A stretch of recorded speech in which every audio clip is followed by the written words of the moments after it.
Crypto market कितना volatile और ट्रेपी होता है वो तो आपको पता ही है, लेकिन पिछले महीने मयंक सर ने $1 लाख का प्रॉफिट किया था 100K फाइनली डन। जो कि INR में ऑलमोस्ट 85 लाख होता है। माइट भी डोनाल्ड ट्रम्प प्रेसिडेंट बने थे इसलिए BTC वन साइडेड रैली दे रहा था, पर ऐसा नहीं है। जब मैंने उनके ट्रेडिंग स्टाइल को स्टडी किया तो मुझे उसमें ये दो कॉमन चीजें देखने को मिला, और ये मैं दावे के साथ कह सकता हूँ कि आप में से 90% लोगों को इस दूसरे चीज के बारे में पता ही नहीं है, वरना आज आप भी एक प्रॉफिटेबल ट्रेडर होते। पता है 90% ट्रेडर लॉस करते हैं, बस ये 10% ट्रेडर ही मार्केट से कंसिस्टेंट पैसा बनाते हैं। और क्या आपको ये पता है इन 90% ट्रेडरों के पास कोई भी ट्रेडिंग सेटअप नहीं होता, वो रैंडमली चार्ट पे बाई या फिर सेल करते हैं। अब ऐसा नहीं है कि उन्हें प्रॉफिट नहीं होता, but at the end of the month वो एक बड़े लॉस में रहते हैं। मयंक सर का जो सेटअप है उसमें स्टॉप लॉस काफी छोटा होता है और उसका बैकटेस्ट डाटा भी काफी अच्छा है। अब अगर आपके पास कोई भी ट्रेडिंग सेटअप नहीं है तो आप इसका इस्तेमाल कर सकते हैं। तो चलिए सीधा इसे हम समझ लेते हैं। सिंपल से हमें 5 मिनट टाइम फ्रेम के चार्ट पे 9 EMA और 15 EMA इंडिकेटर को लगाना है। EMA को लगाने के लिए सिंपल से हम इस इंडिकेटर आइकन पे क्लिक करेंगे और फिर सर्च करेंगे EMA, और फिर जो ये मूविंग एवरेज एक्सपोनेंशियल है इस पे हमें 2 बार क्लिक करना है। जब हम फर्स्ट टाइम EMA इंडिकेटर को यूज करते हैं तो बाय डिफॉल्ट हमें 9 EMA मिलता है। हम एक को वैसे ही छोड़ देंगे और दूसरे वाले के सेटिंग पे क्लिक करेंगे और फिर लेंथ को 9 से हटा के 15 करके कंफर्म कर देंगे। अब आप देख सकते हैं एक हमारा 9 EMA प्लॉट हो चुका है और एक 15 हो चुका है। आप चाहे तो इसका कलर भी चेंज कर सकते हैं। चलिए इसका कलर चेंज करके हम रेड कर लेते हैं, जिससे हमें समझ में आएगा। अब ये रेड वाला 15 EMA है और ब्लू वाला 9 EMA है। अब समझते हैं हमें ट्रेड में एंट्री कब करना है। देखो, जब भी प्राइस EMA को ब्रेक करता हुआ या फिर EMA के ऊपर ऐसा पिन बार कैंडल बनाए या फिर फुल बॉडी कैंडल बनाए जिसका विक थोड़ा सा नीचे की तरफ हो, या फिर बिग बार कैंडल बनाए, तो हम इस कैंडल के क्लोजिंग पे एंट्री करेंगे। बस आपको ध्यान इस बात का रखना है कि EMA ऐसे साइडवेज ना हो, EMA एक टोटली अप ट्रेंड में हो ऐसे दोनों, या फिर ऐसे डाउन ट्रेंड में हो, ऐसे साइडवेज ना हो। आपको इस कैंडल के क्लोजिंग पे एंट्री करना है और बस स्टॉप लॉस रहेगा इस कैंडल का लो। स्टॉप लॉस हमारा काफी छोटा रहेगा। पहला कैंडल है पिन बार कैंडल जिसका विक नीचे के साइड लंबा होगा और ऊपर छोटा सा विक चलेगा। दूसरा कैंडल है फुल बॉडी कैंडल जिसका बॉडी बहुत बड़ा होना चाहिए और नीचे की तरफ एक छोटा सा शेडो, ऊपर की तरफ शेडो नहीं होना चाहिए। और तीसरा कैंडल है हमारा बिग बार कैंडल, सिर्फ बॉडी, इसमें कोई भी विक नहीं रहता। जैसे ही EMA के ऊपर या फिर EMA को ब्रेक करता हुआ ऐसा कोई कैंडल बनता है तो हमें इस कैंडल के क्लोजिंग पे एंट्री करना है और स्टॉप लॉस रहेगा कैंडल का लो। चलिए इसे मैं आपको कुछ एग्जांपल में दिखाता हूँ। जब आप इसका एग्जांपल चार्ट पे देखेंगे तो आपका डाउट सब क्लियर हो जाएगा। तो जैसे ही आपको इस तरह का बुलिश कैंडल EMA पे बनता हुआ दिखे टच करके, आप इस कैंडल के क्लोजिंग पे ही एंटर कर जाना। इस तरह से लॉन्ग पोजीशन यहाँ पे बना लेना और कैंडल लो का SL रहेगा आपका और 1:2 का आपका टारगेट होगा।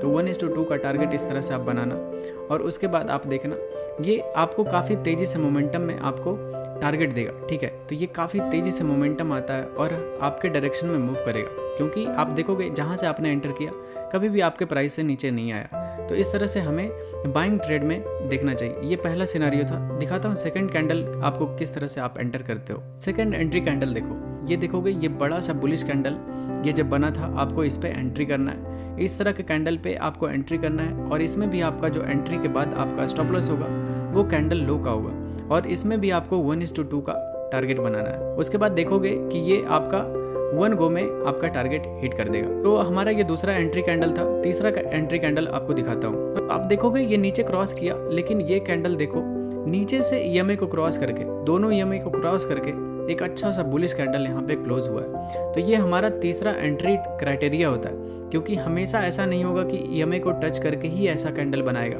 अगर EMA को नीचे से क्रॉस करके भी इस तरह का कैंडल बनता है, आपको यहाँ पे ऐसे सिचुएशन में एंटर करना है और इसके बाद यहाँ पे एंटर करोगे 1:2 का आपका टारगेट होगा और इस तरह से नीचे रखोगे स्टॉप लॉस 1:2 का टारगेट रखोगे और इसमें भी आपका देखोगे 1 गो में आपका टारगेट हिट हो जाएगा। इस तरह से आपको हमेशा ट्रेड लेना है और सेलिंग के लिए जस्ट इसका ऑपोजिट करना है आपको। जब भी मार्केट डाउन ट्रेंड में हो और ईएमए भी पूरा निगेटिव हो तो आपको इन 3 पिन बार कैंडल पे एंट्री बनाना है। चलिए इसे भी हम एग्जांपल में और अच्छे से समझते हैं। जैसे ये कैंडल बना था, ये काफी अच्छा बेरिश कैंडल होता है। आपको इस कैंडल पे एंट्री करना था शॉर्ट सेल और इसके ऊपर का आपका एसएल होगा इस कैंडल का और इसमें 1:2 का आपको टारगेट बनेगा।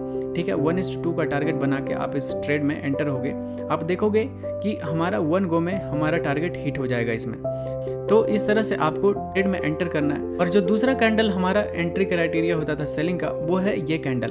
जो दूसरा एंट्री होता ये रिटेस्ट किया और फिर से ईएमए को टच करके ये बेरिश कैंडल बना था, आपका फिर से यहाँ पे एंट्री बन जाता सेलिंग ट्रेड का। यहाँ पे आप शॉर्ट करते, कैंडल हाई का एसएल रहता आपका और 1:2 का आपका टारगेट बन जाता। आप इसमें ट्रेड में एंटर कर सकते थे। तो इस तरह से आपको मोमेंटम में काफी अच्छा ट्रेड मिल जाता। ठीक है, इस तरह से आपको ट्रेड मिलता है। अब यहाँ पे आपको इन 2 बातों का हमेशा ध्यान में रखना है।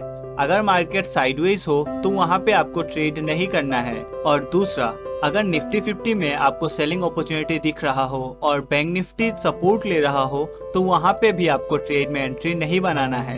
या फिर निफ्टी 50 में बाइंग अपॉर्चुनिटी मिल रहा हो और बैंक निफ्टी रेजिस्टेंस के पास ही ट्रेड कर रहा हो तो वहाँ पे भी आपको ट्रेड में एंट्री नहीं बनाना है। अगर सीधा सीधा कहूँ तो दोनों इंडेक्स में सेम मोमेंटम होना चाहिए, तभी जाकर आपको ट्रेड में एंट्री करना है।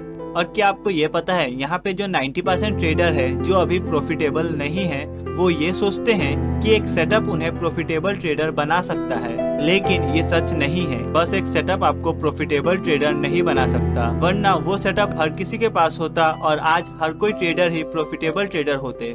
नो डाउट एक प्रॉफिटेबल ट्रेडर बनने के लिए सेटअप का होना बहुत जरूरी होता है, लेकिन इसके साथ ही इन कुछ बातों का भी पता होना जरूरी होता है। प्रॉफिटेबल सेटअप भी आपको प्रॉफिटेबल ट्रेडर नहीं बना सकता अगर आप उसे बिना किसी रूल के ट्रेड करते हो तो। What is the meaning of this? Wait, let me explain. आपने हमेशा मयंक सर को ये कहते सुना होगा कि जितना हो सके उतना अपने लॉस को छोटा रखो, यानी कि रिस्क मैनेजमेंट को मेंटेन करो और इमोशन के बेसिस पे ट्रेड मत लो, यानी कि जो अपना रूल बनाए हो ट्रेडिंग करने के लिए उसे ही फॉलो करो। इमोशन में आकर कोई भी फुलिशनेस मत करो। एक ट्रेडिंग रूल बनाने के लिए सबसे पहले आपको ये डिसाइड करना होता है कि आप एक दिन में मैक्सिमम लॉस कितना लेंगे। लेट्स सपोज आपका पर डे लॉस एपिटाइट है 3000। दूसरा, अब आपको डिसाइड करना होता है नंबर ऑफ ट्रेड कितना होगा, यानी कि आप एक दिन में कितना ट्रेड लेंगे, 1, 2 या फिर 3। लेट्स सपोज आपने डिसाइड किया आप एक दिन में 3 ट्रेड लेंगे। अब आपको चेक करना है आपका पर ट्रेड में लॉस कितना होगा। जैसा कि आपका लॉस एपिटाइट है 3000, तो हम लॉस एपिटाइट को नंबर ऑफ ट्रेड से डिवाइड कर देंगे, जो कि होता है 1000, यानी कि आप एक ट्रेड में 1000 का मैक्सिमम रिस्क ले सकते हैं। इन 3 चीजों का होना एक रूल में बहुत इंपॉर्टेंट होता है, बाकी आप अपने हिसाब से ऐड कर सकते हैं। मैंने स्टॉप लॉस हंटिंग स्ट्रेटेजी के मदद से पिछले महीने ऑलमोस्ट 80,000 का प्रॉफिट किया है। अगर आप स्कैल्पिंग नहीं करते तो आप इस वीडियो को देख सकते हो। मैंने इस वीडियो में अपना personal stop loss hunting strategy को एक्सप्लेन किया है, मैं डिस्क्रिप्शन में लिंक डाल दूंगा। और हाँ, ये बस शुरू के 100 लोगों के लिए ही होगा, फिर मैं लिंक को हटा दूंगा। बाकी वीडियो पसंद आया हो तो चैनल को सब्सक्राइब कर देना और इस वीडियो को लाइक